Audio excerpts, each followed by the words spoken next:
The year was 61 AD, and the Roman province of Britannia was burning. Smoke curled into the sky from the smoldering ruins of Camulodunum, Londinium, and Verulamium, 3 cities reduced to ash by a rebellion unlike any Rome had ever faced. At its heart was not a hardened warlord, but a queen. Boudica of the Iceni, a woman whose name would echo through history as both a tragic heroine and a nightmare for the empire. But before the ashes, before the war cries, there was a quieter betrayal. King Prasutagus had ruled the Iceni as a client king, a puppet of Rome, but one who kept his people safe. In his will, he left half his wealth to Nero, hoping to buy mercy for his family. The Romans laughed as they tore the document apart. To them, women couldn't inherit power. Boudica was just another widow to be crushed under the heel of the empire. They forgot Celtic queens were crowned by blades, not parchment. She stood tall on her war chariot, her flame-red hair wild beneath the iron sky, her eyes alight with vengeance. Beside her, her daughters, barely more than girls, clutched the sides of the chariot, their faces hardened by the horrors they had endured. The Iceni had been betrayed. After her husband, King Prasutagus, died, Roman officials had flogged Boudica, raped her daughters, and seized the lands of her people. But Rome had made a fatal mistake. They had underestimated her. Now, an army of 100,000 Britons, warriors from the Iceni, Trinovantes, and other tribes, marched under her banner. They were farmers, blacksmiths, and hunters, armed with spears, swords, and sheer fury. The Roman 9th Legion had tried to stop them. They failed. The bones of its soldiers now littered the countryside, picked clean by crows. Governor Suetonius Paulinus, Rome's most ruthless general, was racing back from his campaign in Wales. But Boudica's forces moved faster. The heart of Roman Britannia was exposed. The Britons' wrath wasn't just for Boudica. The temples of Camulodunum still reeked of Roman arrogance, built atop sacred Celtic ground, paid for by stolen tribal gold.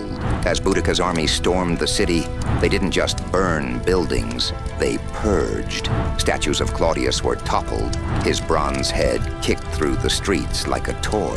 The surviving Romans fled to the temple, barricading inside as flames licked the doors. Archaeologists would find their bones centuries later, huddled in the crypt where they prayed for a rescue that never came. In Rome itself, Emperor Nero received the reports with disbelief. How could a barbarian queen, a woman, tear through his legions? Senators whispered in panic.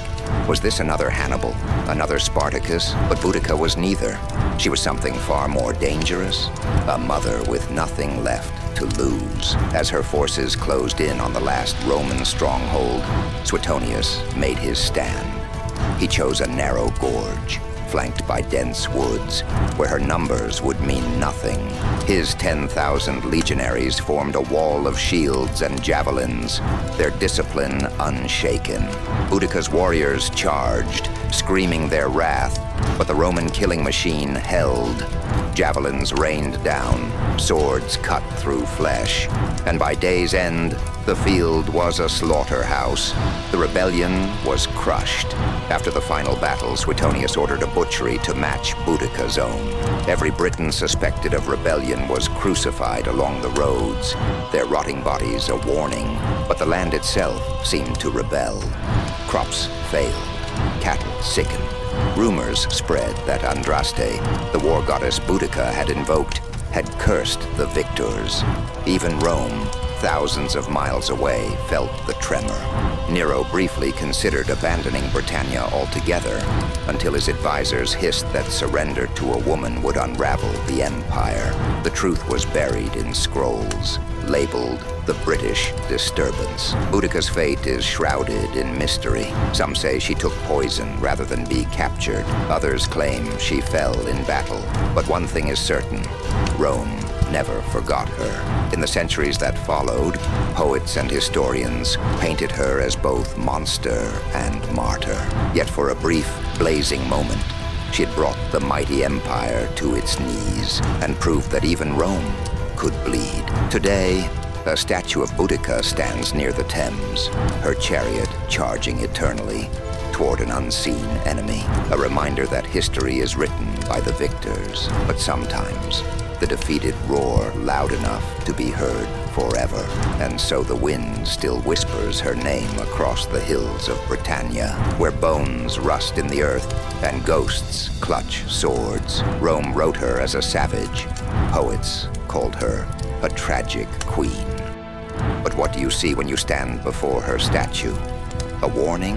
A revolution frozen in bronze? Or something far older? The defiant spark that refuses to be extinguished. The past is never truly past. Some stories demand to be remembered. So tell me, whose forgotten voice should we summon next? Until then, ride hard and remember well.